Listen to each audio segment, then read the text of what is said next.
Time management skills can shift you from feeling like time is your enemy to feeling like time is on your side. अगर हमारे अंदर time management की skills नहीं है, कुशलता नहीं है, तो हमें ये लगेगा कि टाइम हमारी पकड़ में आ ही नहीं रहा है, 24 घंटे कम पड़ जा रहे हैं। लेकिन अगर आपने इसको स्किल है, ये एक्चुअली कुशलता है, ये कौशल है, इसको अगर हमने मास्टरी कर ली तो फिर टाइम आपके साथ में खड़ा हो जाएगा, आपका सहयोगी बन जाएगा। कहीं ना कहीं आपको भी लगता होगा कहीं ना कहीं कि बहुत सारे जो कामयाब लोग हैं वो बहुत सारे काम कर लेते हैं एक साथ में।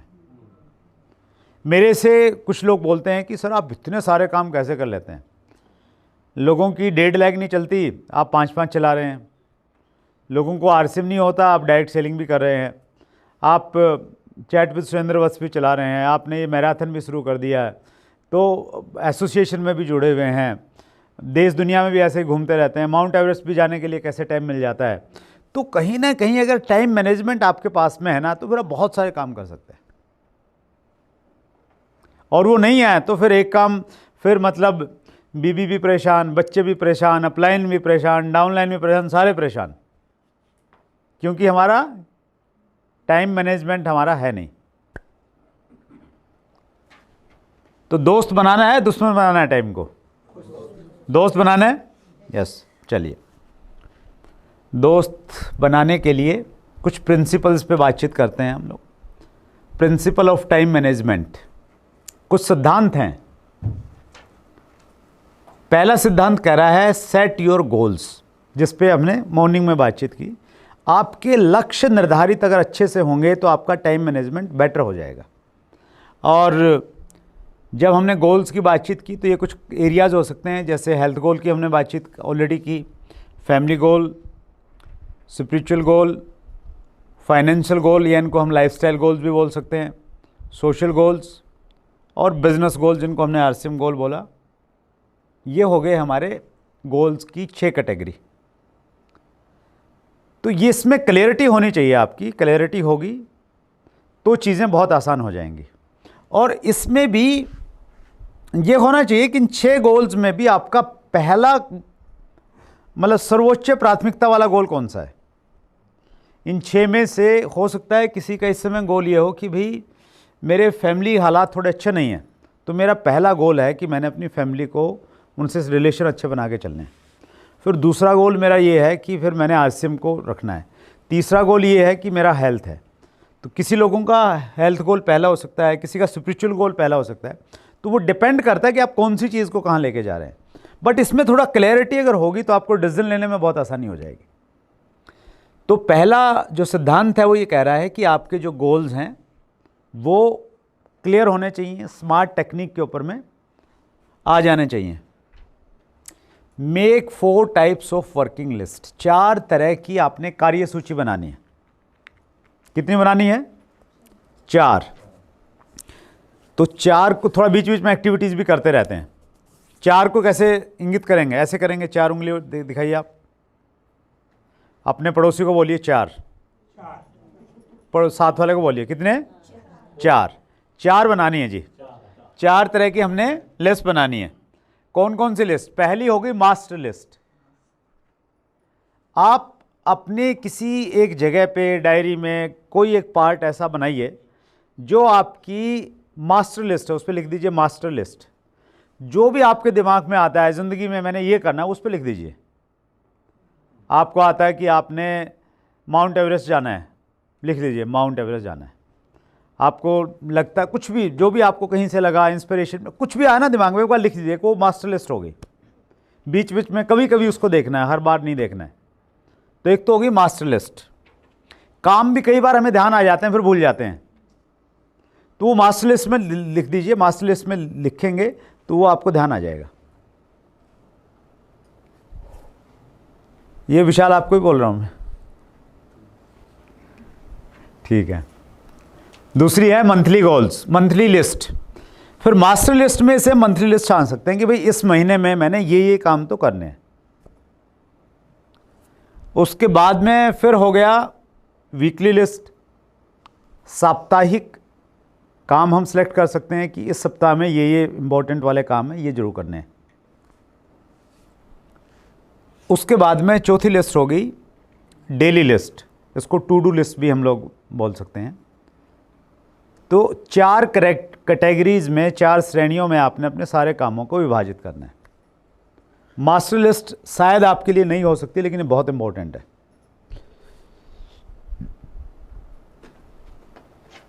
तीसरा जो सिद्धांत है मैनेजमेंट का, वो ये कह रहा है make to do list daily. जो टू डू लिस्ट है वो डेली बनाइए। इसके फायदे क्या हैं?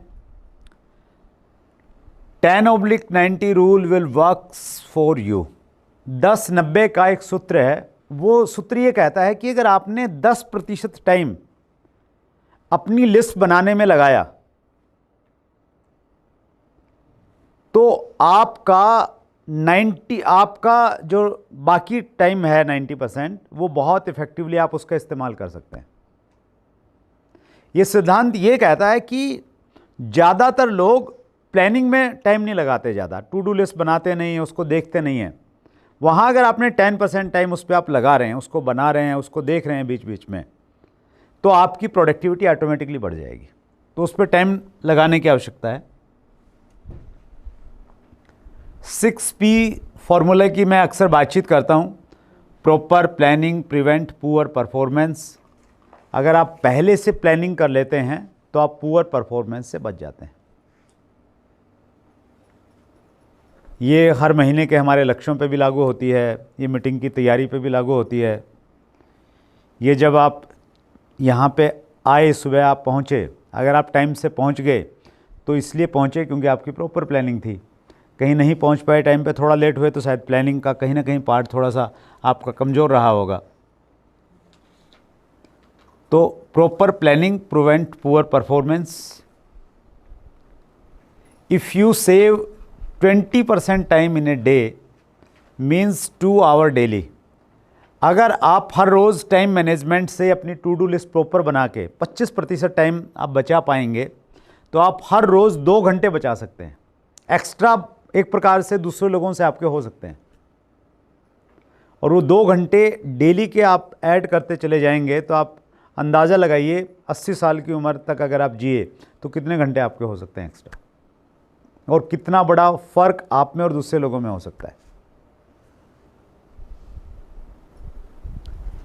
Plan at night for next day. कल क्या करना है ये सुबह डिसाइड नहीं करना है, ये पहली रात को ही डिसाइड हो जाना चाहिए।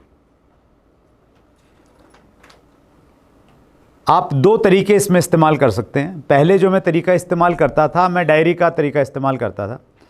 मेरी टू डू लिस्ट डायरी पे रहती थी। जो भी काम मैंने करने हैं वो रात को देखता था, उनमें से जो हो गए वो टिक कर दिया, जो बच गए अगले दिन की डेट डाली और उस पर लिख दिया। अभी आजकल मैं मोबाइल में इस्तेमाल करता हूँ।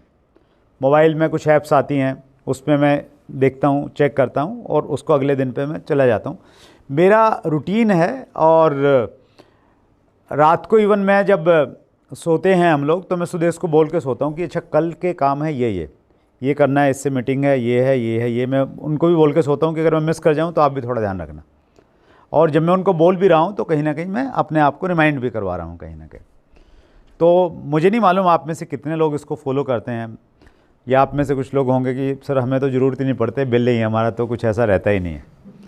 तो रहता नहीं है तो उसको भरना शुरू कीजिए। आप प्लान कीजिए अपनी टीम के साथ में। वो डेली आपका कैलेंडर अगर फुल हो गया। मेरे को सबसे ज़्यादा एक्साइटमेंट गुरदयाल जी पता किस चीज़ में आती थी? स्टार्टिंग में जब फिज़िकल हम लोग प्लानर बनाते थे ना, जब वो 30 के 30 दिन मेरे भरे हुए रहते थे।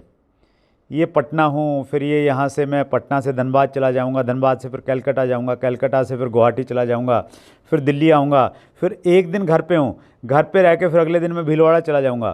तो वो मेरे को परेशान नहीं करती थी, वो चीज़ मेरे को एक्साइट करती थी। मेरे को बहुत अच्छा लगता था जब उस समय RCM टाइम्स छपता था। उसमें मेरा टारगेट रहता था कि जितने भी लीडर हैं ना, सबसे ज़्यादा मीटिंग मेरी RCM टाइम्स में होनी चाहिए। महीने में 20-20, 22-22 मीटिंगें रहती थी। तो वो कौन सी चीज़ आपको कैसे प्रेरित कर सकती है, वो आपको देखने वाली बात है कहीं ना कहीं। तो प्रॉपर प्लानिंग कीजिए एडवांस में। पहले दिन की प्लानिंग तो आपकी रहनी ही रहनी चाहिए। Tick mark the work you have done. आपने जो काम कर दिए हैं उस पर टिक कीजिए। मतलब आज का हमने शेड्यूल बनाया, कुछ कामों की लिस्ट बनाई कि ये 5 काम हैं, तो 5 में से जो काम हो गए उस पर टिक कर दिया, सही का निशान लगा दिया। जो पेंडिंग रह गए वो अगली डेट में हमने उसको शिफ्ट कर दिया।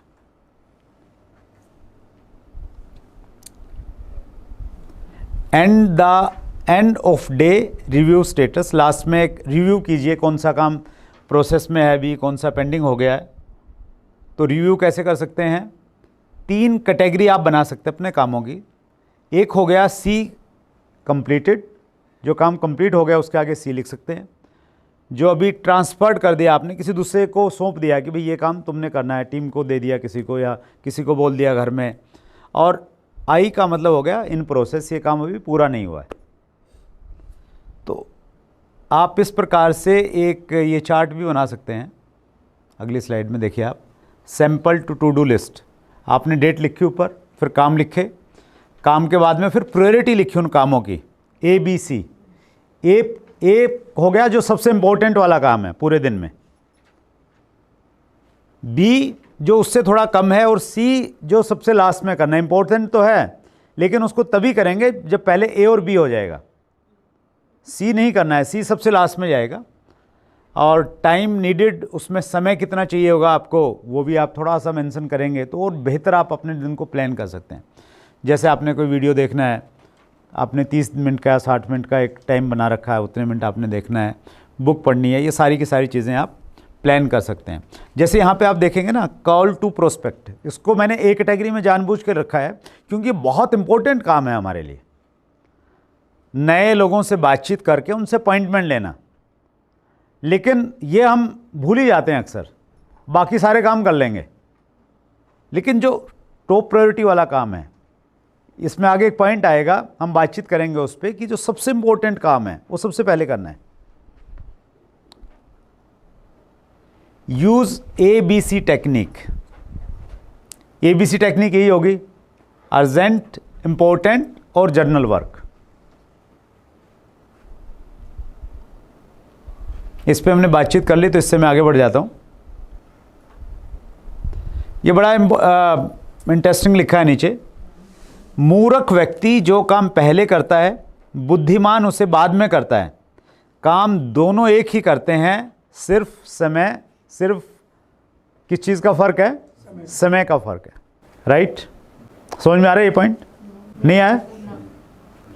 ये पॉइंट ये कह रहा है कि जो बहुत इंपॉर्टेंट काम है ना हमारे दिन में, जैसे हम 5 काम करते हैं, उन कामों में कुछ काम ऐसे होते हैं जो बहुत ज़्यादा इंपॉर्टेंट हैं, अर्जेंट कैटेगरी में है, तो सबसे पहले आपने वो करने हैं। बाकी काम बी वाले बाद में करने और सी वाले सबसे बाद में करने। हाँ, इसमें ये हुआ कि जो मूर्ख व्यक्ति को हम यूँ मान लें कि उसने पहले सी कैटेगरी वाला काम करा और ए कैटेगरी वाला बाद में करा। हो सकता है ए तक वो पहुंच ही नहीं पाया, उसके पास समय ही नहीं रहा उतना। लेकिन बुद्धिमान ने क्या किया, जो सबसे ज़रूरी वाला काम था वो सबसे पहले वो निपटाया। जैसे उसमें हिंदी में अतिशयोक्ति अलंकार आता था ना, आपने सुना होगा। ये अतिशयोक्ति अलंकार की तरह है। हनुमान की पूंछ में लगन न पाई आग, लंका सिगरी जल गई गए निशाचर भाग। मतलब वो कह रहे हैं कि हनुमान की पूंछ में आग भी नहीं लगी थी, उससे पहले ही लंका जल गई। तो ऐसा हो नहीं सकता, तो अतिशयोक्ति हो गई ना। तो ये वैसे वाली अतिशयोक्ति है, मूर्ख की और बुद्धिमान की। ठीक है।